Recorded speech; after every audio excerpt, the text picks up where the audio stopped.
दिल्ली के करीब सोनीपत के पंजाब नेशनल बैंक में हुई हरियाणा की सबसे बड़ी रॉबरी की इस कहानी ने हर एक को हैरान कर दिया था। आखिरकार कैसे 5 लुटेरे रिहायशी इलाके के बीच तकरीबन 1.5 महीने तक सुरंग खोदते रहे और किसी को कानो कान इसकी खबर तक नहीं लगी। आखिर कैसे ऐन छुट्टी के दिन बैंक के लॉकर रूम की जमीन फटी और सारा माल गायब हो गया। यह हरियाणा के सोनीपत जिले का गोहाना इलाका और इसी इलाके के भीड़ भरे बाजार में यह है यहाँ का सबसे पुराना बैंक, पंजाब नेशनल बैंक। इस बैंक में कुल 360 लॉकर हैं। हर बैंक की तरह इस बैंक में भी लॉकर लेने के लिए बैंक में खाता खुलवाना या 10,000 की FD करानी जरूरी थी।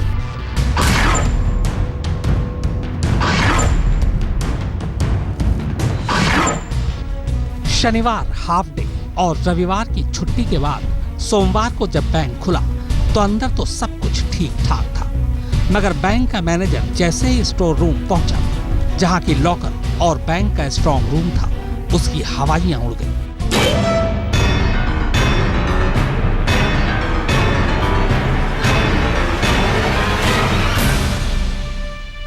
अंदर आधे के करीब लॉकर खुले पड़े थे, फर्श पर सामान बिखरा था और ठीक लॉकर की दीवार के साथ नीचे फर्श पर एक बड़ा सा गड्ढा था।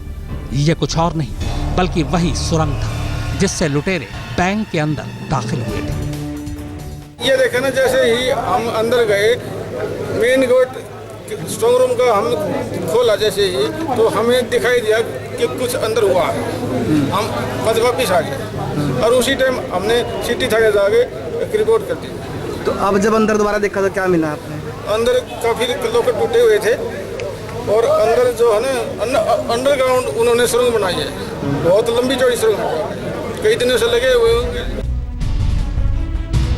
बैंक मैनेजर इसी के बाद पुलिस को खबर करता है। इसके बाद पुलिस की टीम किसी तरह सुरंग के अंदर दाखिल होती है। सुरंग के अंदर घुप अंधेरा था। इसके बाद करीब 100 फीट की दूरी के बाद पुलिस टीम को सुरंग का दूसरा सिरा मिलता है। सुरंग का मुंह कहीं और नहीं बल्कि बैंक के बाईं तरफ गली पार कर बंद पड़े इस मकान में खुला था।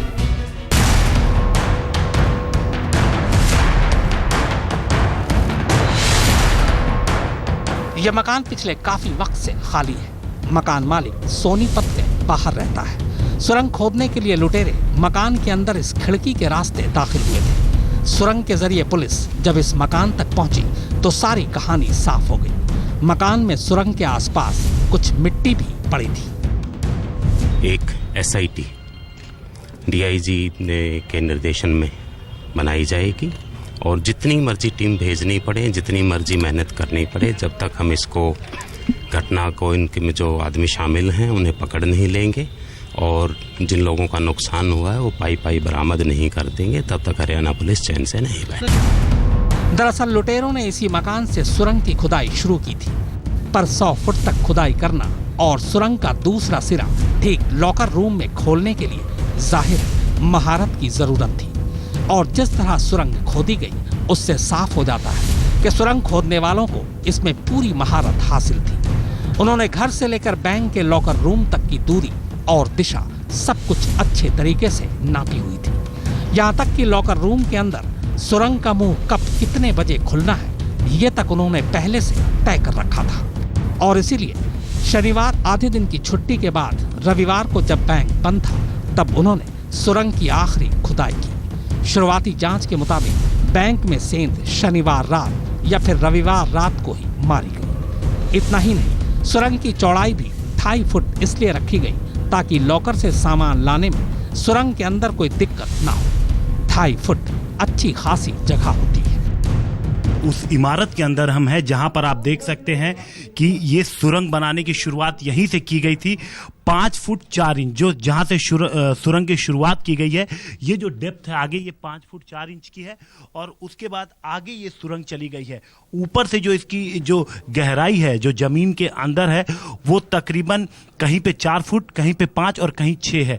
खुद जो हरियाणा के DGP हैं उनका ये कहना था कि जिस सफाई से इस सुरंग को बनाया गया है, इन्वेस्टिगेशन में जो चीजें निकल के आई हैं, फॉरेंसिक टीमों ने जो बताया है उसके मुताबिक बेहद ही किसी ऐसे एक्सपर्ट से इस सुरंग को बनवाने में मदद लिया गया हो जिसे सुरंग के बारे में बहुत अच्छी जानकारी हो।